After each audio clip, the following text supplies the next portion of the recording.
Big Brother Benja VIP 4 e mbylli rrugtimin e tij, por nuk e ka mbyllur personazhet që dolën nga ky format. Mos e shumti po kërkohet vëmendje dhe po komentohet Gjesti dhe Egli, dyshja e cila trazoi urat në shtëpi, vijon që të ngjall kuriozitet tek rrjetet sociale dhe tek emisionet që po flasin për ta. Një foto e publikuar mbrëm tregoi që Gjesti, finalisti i merituar i një edicioni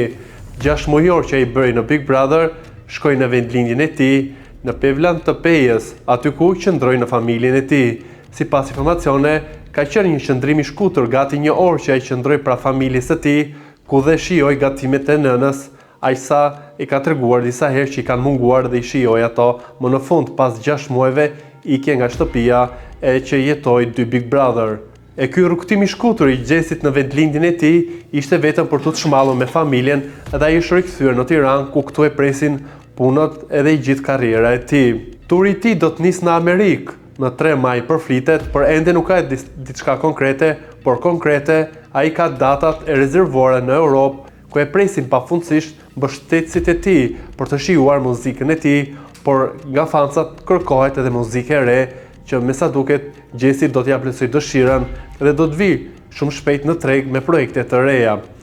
Nga ana tjetër, edhe pse jo shumë e zëshme, Egli në një postim në Insta Story ka falenderuar të gjithë mbështetësit e saj për të gjithë dashurinë dhe suportin që i ka dhënë përgjatë rrugtimit të saj, i cili nuk ka qenë një rrugtim i lehtë, por një rrugtim me sfida të forta, me drama, por edhe me situata që përfshin në masë të gjithë publikun.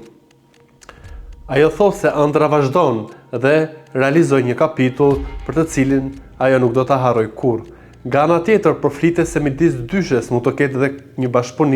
bashkëpunim të parë midis tyre. Nuk e di nëse ata po punojnë për këtë gjë, por përflitet për këtë këngë e cila ndoshta do të dalë së shpejti midis Gjestit dhe Eglit. Sigurisht që ata janë në qendër të vëmendjes, kudo flitet ende për ta dhe ka një interes për të parë se si do të vazhdojë dhe raporti tyre, i cili për hir të vërtetës ka pasur ulje dhe ngritje të forta. Më së shumti Egli është ajo që ka shprehur ndjenja dhe dashurinë, le të themi,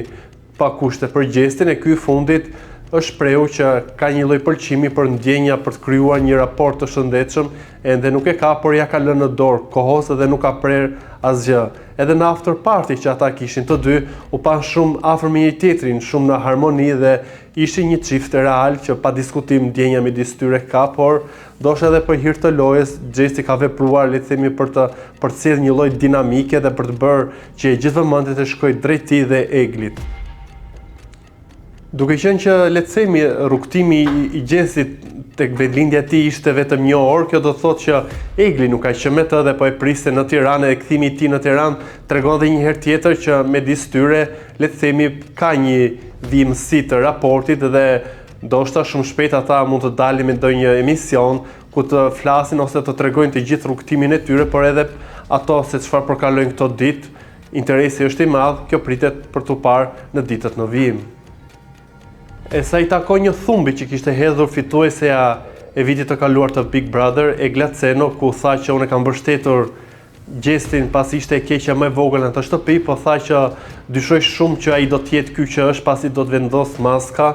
kurse si nuk bie dakord me këtë mendim. Për mua, Gjesti kudo që të shkojë, çfarëdo që të përjetojë apo çfarëdo loje apo le të themi situate të kalojë, ai do të jetë vetja, pasi e ka shfaqur këtë pa komplekse. E një njeri që shfaqet pa komplekse në një format si Big Brother, dhimbësinë e rrugtimit të tij në media e ka lehtësisht të lehtë dhe nuk ka nevojë për një maskë.